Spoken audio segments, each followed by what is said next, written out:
Thank you, Jacob, and thank you all for being here today. Your commitment today means a lot to all of us standing here.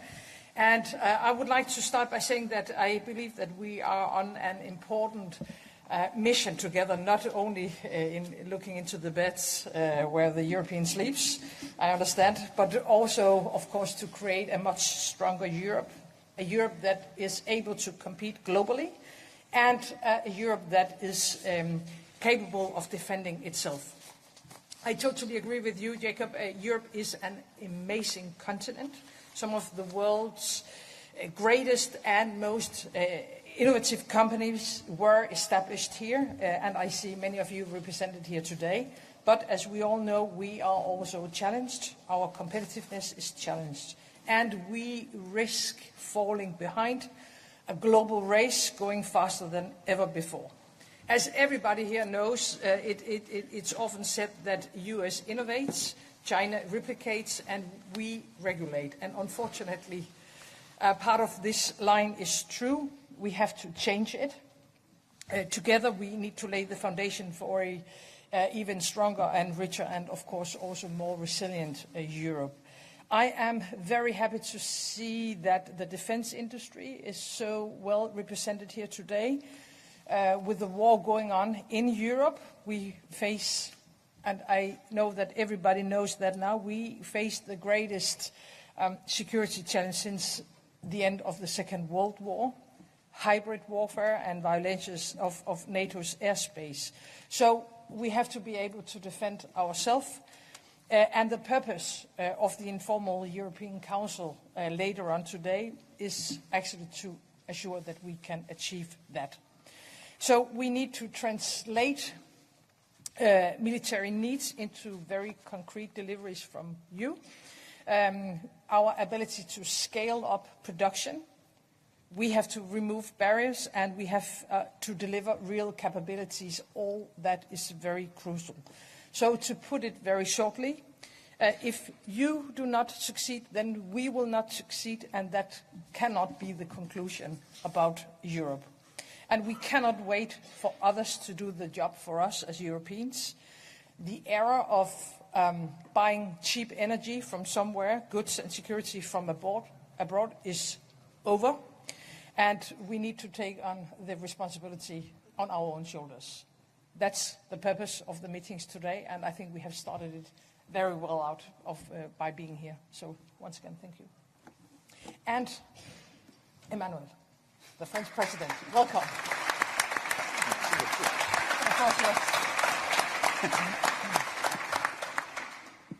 Thank you, Madame la Première Ministre. Thank you, Madame. Lars Jacob, thank you very much for your introduction and your first words, and thank you for this Copenhagen pledge.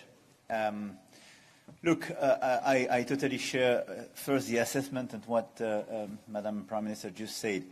What is the roadmap for all of us? We want to be more competitive because this is the only way to have growth, to create jobs, to finance our social model and the future of young people. We want to be more sovereign because we experienced during the past few years the cost of dependencies, COVID time, war in Ukraine, instabilities of this world. And we want to meet with our commitments on climate change. We have to decarbonize. It's clear because it's as well about our future.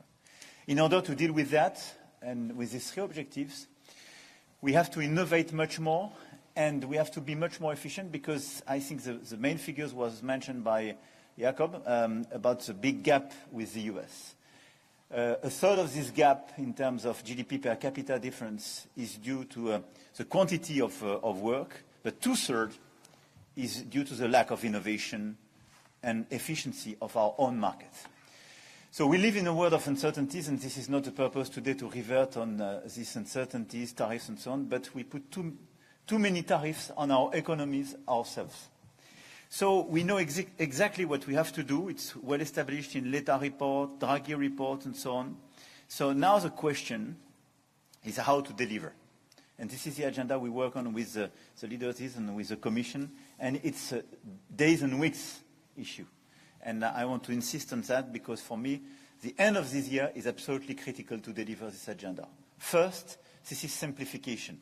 I agree with you, it's not brand new. We don't speak about moonshots, but it's just to resynchronize our economies with the rest of the world in terms of sometimes timelines, regulation issue on trials and so on, but as well CSRD, CSDDD, simplification regarding the stock of the European legislation, etc., etc. It's super important. Second, the deepening of the single market. Everywhere we still have barriers, we kill the potential for all of you to have a domestic market of 450 million citizens. This is the biggest market, the biggest developed market with 23 million businesses and 450 million inhabitants. In a lot of sectors, we still have too many barriers, too many regulators and so on. So this is our agenda. And in this regard, the implementation of a 28th regime is clearly a very important move forward, and we back this approach. But telco and energy, as mentioned, are as well key focus to deliver that. Third, innovation. Quantum, AI, healthcare, defense, green tech, on these 5 sectors which are key to deliver our common agenda, we have to innovate much more. It's all about talents. We have the talents, we train them, we want to keep them. Scale. So on these key issues, this is where we have to focus clearly our energy to reduce the barriers. Speed. And everywhere we are lagging behind China and or US in terms of legal timelines, we will lose. And finance. This is why the 4th point is about capital market union. It's a very important point in this competitiveness and growth agenda. And today we have a strong alignment amongst all of us. So it's simplification of the current regulation, because you were right. 75% of the financing of the economies in Europe are financed through banks and insurance. And we put ourselves a regulation not to finance anything in equity through banks and insurance. So simplification of this regulation, securitization program to be delivered end of the year at our level and submitted next year to become a reality in 2026. And obviously the capital market union itself, with the reform of the supervision and simplification of our procedures and incentives to go to equity and innovation. We are the biggest place for savings, but a third of these savings just go to finance bonds and equity elsewhere, which is crazy. And the rest is largely over-financing our own bonds and not sufficiently our technologies. 5th, climate and energy. And this is the work we will finalize in the weeks to come to have enablers. But it's clear that if we want to deliver, and we are committed to this agenda, we have to work very hard. And I don't want to be too long, but we have a few moonshots on climate and energy and decarbonization in terms of financing and organization. And my last point is about European preference. It was till recently an awful word. Totally impossible to be pronounced in a business meeting. But this is a necessity. Because we are the unique crazy place where we don't protect our domestic players. In the US, you have a US agenda. In China, it's no more a Chinese preference. It's a Chinese exclusivity sometimes. In Europe, this is the only place where you can finance with the taxpayer money 100% non-European players. This is the only place where you put regulations on your players, but at the same time you negotiate the lifting of barriers with non-European players with a double standard. This is impossible just to pursue such an approach. And what we are doing on steel, for instance, is a very important point, because this is just protecting our players. It's not protectionism. This is part of this resynchronization. We have to accelerate, we have to innovate, we have to finance much more, we have to clearly be super innovative, but at the same time, if we want to remain sovereign, we have to protect the existing players when they suffer about the absence of level playing field. And what we started with the Chinese EVs, what we follow with the steel today is exactly what we have to do sector by sector, because this protection and this European preference are key elements of this competitiveness agenda. I don't want to be longer. I think the agenda is quite clear and the roadmap is quite consensual. And now the main issue for us is implementation and speed. And this is why we will focus in the weeks to come to deliver this agenda in order to put it in strong regulations at the European level, in order sometimes to deregulate, but to have clarification of that and make it real. I don't want to be longer. I want to thank you, Mette, to start this informal council and the summit of the European political community with precisely this business meeting and the opportunity to answer the Copenhagen pledge. Thank you.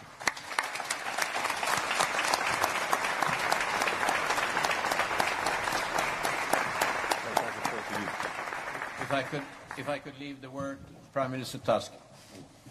Thank you very much for your invitation. It was my almost obsession during our Polish presidency, what we are talking about here today. I mean, especially the regulation. I know you prefer the term simplification. I prefer the term deregulation, and I know why. Competitiveness is something that we have been talking about for the last 20 years, I think. But have we really implemented it? The single market is our most powerful instrument in favor of competitiveness.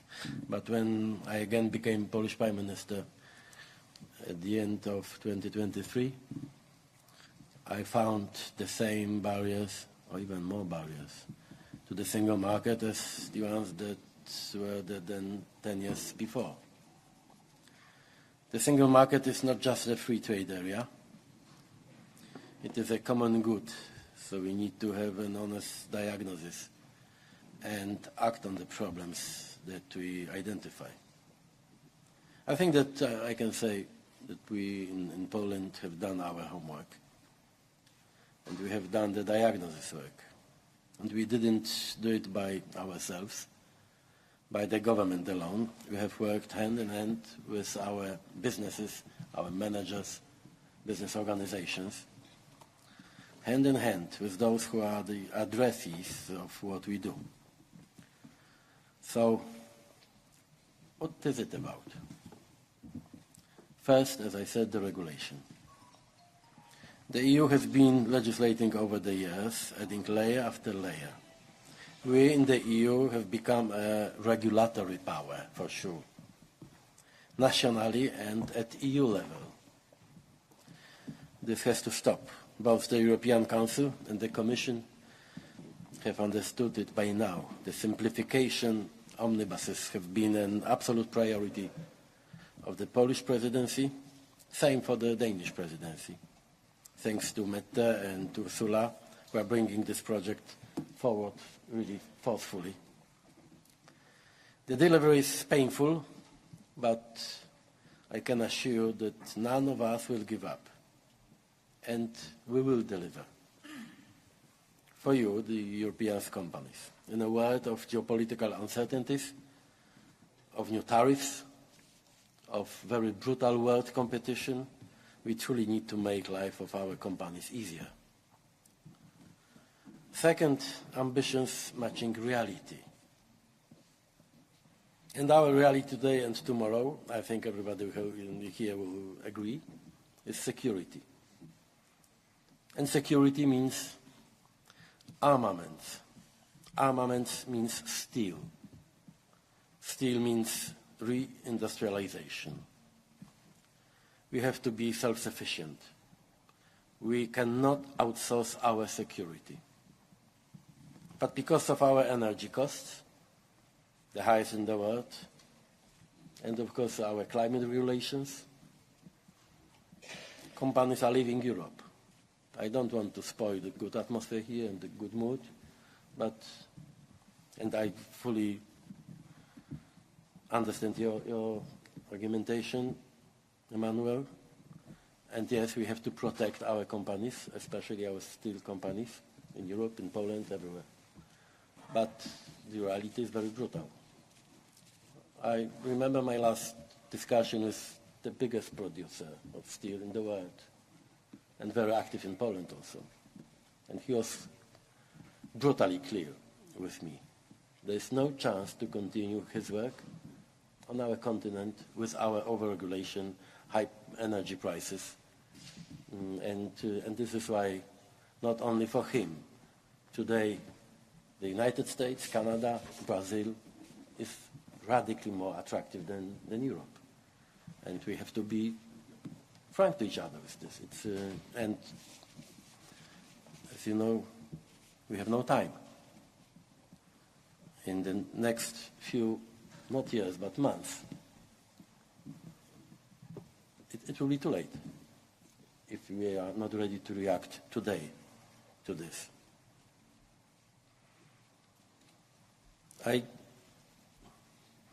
Even with my offer to him, I offer them, the steel producers, massive state aid in Poland. But they were really also very blunt with me. There's about business model, not about 1 or 2 or 3 actions with state aid or even European money.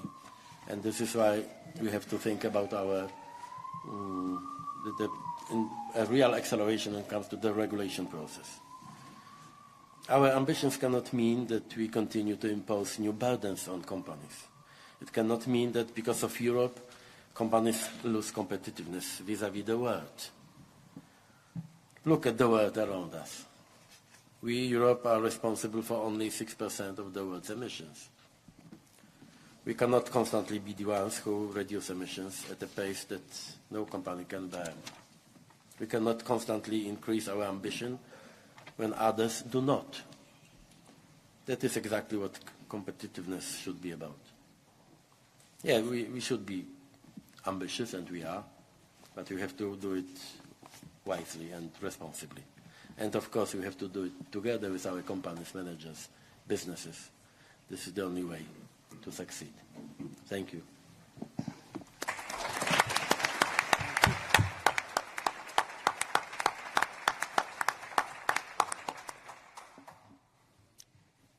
President. Thank you very much. Yes, thank you very much. Thank you very much for inviting us here today. Many familiar faces with whom we are working very closely together, and I know exactly that you have the spirit. Europe has strength. Europe has huge potential, but we have to unleash it. So therefore, I would say, you said from reaction to action, that's correct, but also from words to action is now important. The Commission is since 9 months in office. You know that we have prepared our term by asking Draghi and Letta to prepare their reports, and the diagnosis was absolutely crystal clear, also the urgency behind it. And we all are committed to this diagnosis. We should also say that this is unique. We've never had that before, that all of us say this is the right way to go. Now we have to put it on the road.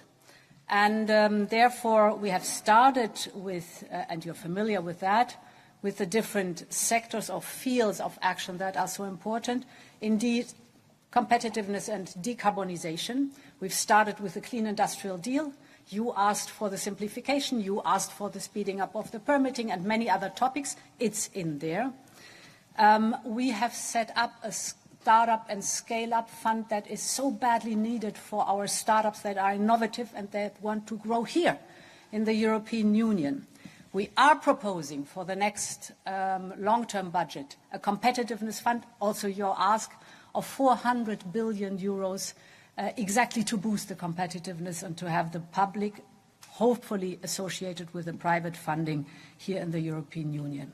On innovation, yes, we have to double down on innovation. We're good. We have talent in Europe. We know that. But the innovation, the breakthrough innovation, to turn it into a product that is scaling up and feeding in Europe, that's where we can get much better. We have proposed to double the investment in Horizon Europe, also one of your asks, and I hope that at the end of the long-term budget discussions, this will be maintained because it's a cornerstone of boosting innovation. We have 2 Achilles heels that you have identified too. That one is the structurally costs of energy, too high, The other one is that for financial services, we do not have a single market. There, it does not exist. It is too fragmented. Therefore, I could go very long on the energy topic. Important is on energy that we reduce our dependency on the volatility of the global market and that we invest more in homegrown, cheaper energy sources from nuclear to renewable, because this is where we define the price. On the global markets, you know, our dependencies can easily be weaponized. Of course, I'm aware that gas is a baseload that we will need, but the other energy sources have to be boosted even further. We have the Affordable Energy Action Plan, which is much broader, investment in grids and interconnectors, etc., that is already on the table, proposed by the Commission. On the capital market, as I said, we have basically no single market for financial services because it is so fragmented. This is why we launched the Savings and Investment Union. Emmanuel, you said it all, world champion in savings, but certainly not world champion in investing the capital here in the European Union. This is the project that we are pushing forward together. On defense, it's historic what happened in the last month on the European level, of course in close cooperation with NATO. But because the situation is as it is absolutely necessary that we have a massive surge in defense investment. This is why we enabled up to 800 billion of investment till 2030. The buzzwords are safe, the joint procurement, and the national escape clause. And there's an omnibus for defense that is on its road, the simplification in the defense sector, where the defense sector is asking for to be able to scale up and to produce faster and cheaper. This omnibus has to arrive. I'll come to that in a moment. Because when we look at simplification, we all agree we need simplification, we need deregulation. We need it on the European level. Actually, we also need it on the national level what the gold plating is concerned. So don't get me wrong on that one. But I hope that with the omnibuses, we are a good example so others can also follow. There's one point that is crucial. We have now 6 omnibuses on their way. I started the first one in February. None of them has yet arrived at its goal, at its destination, because the co-legislators also have to do their job. And they have to come to an agreement. Before it's not agreed, you have no change. Even if we've put it on the road, you don't feel any change. These 6 omnibuses are 8 billion reduction of bureaucratic burden for you. But they will only arrive if the co-legislators finally agree. And therefore, next time when we have such a meeting, the Council is here, the Commission is here, the business sector is here. I would like to see the European Parliament here too, because we need them also to move the whole ship forward. Not the whole Parliament. Also, we don't have the 27 member states here, so not the whole Parliament, but they have a representation. Invite the leaders of the political groups so that they also can sense the urgency that is behind getting the job done. Of course, they can change our proposals. That's democracy. But get the job done. That's the point where I'm behind it. To look forward, indeed, the 28th regime is top of our agenda. Emmanuel, you spoke about it. I want to mention one topic that is absolutely crucial, and this is the headline overall, and this is artificial intelligence. We have to embark on that journey. Our companies hold more than half the global market in industrial automation solutions. We have a wealth of data. If we turn this in application, my God, what could we do? So I need you also there on this topic, but there's a huge potential untapped that Europe can unleash. I have a last point. That is homework, yes. For example, simplification in the single market, tear down the barriers. That's a terrible 10 that we address. But almost the whole world is now asking for free trade agreements with us. And that's a huge opportunity. We have concluded in these 9 months with Mexico, with Mercosur, with Switzerland, and just last week with Indonesia, a mining giant. in the pipeline are for this year India, Malaysia, and others that are, for example, the TPP countries that want to work close with us. This is a huge opportunity for our business to have the global market. If you look at Mercosur, it's 770 million people and a quarter of global GDP. So also a potential to tap into. You said, dear Jacob, you are extending your hand. Thank you so much. I know this by experience. Let us grab your hands, hold tight together, include the European Parliament, and make it happen. Thank you very much.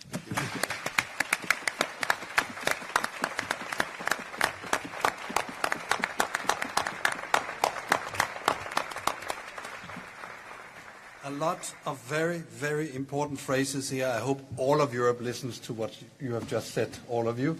At least we have from business as well. We want to be your partner in making this happen. Get the job done, please. And I think it is super encouraging to listen to your analysis and your strength in and believe in the importance of making this happen. It has an incredibly important effect on us. But there is also another dimension, the psychological effect of action, of things really happening.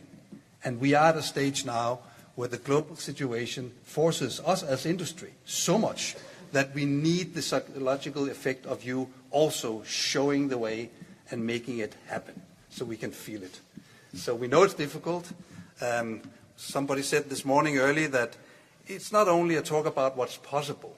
We need to talk about what's necessary. And we need to get this done because it's necessary. So I hope you feel our commitment. It's a very, very seldom occasion that you have such a big group of the biggest companies, global companies in Europe who want to invest in Europe right at your hand to grab it and to promise investment if you give us the right framework.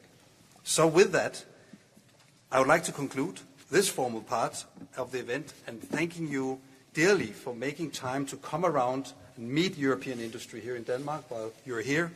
Hope you will like Denmark and Copenhagen and have a good visit. You have been here before. I know you have had good experiences here.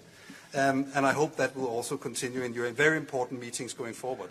Also on security, because security and competitiveness goes hand in hand. You cannot separate it, which we have also spent time discussing last night and this morning. So we are confident that we today marks an even stronger partnership with you and our commitment between European businesses and EU leaders to take real action on Europeans' competitiveness and security. And I now invite you, dear heads of state and government and business leaders, excellencies, to proceed to the designated area. It sounds like I'm in an aircraft, but I'm not. To the designated area just down here in the back and continue the conversation in a more informal setting. Thank you so much for your words and for being here.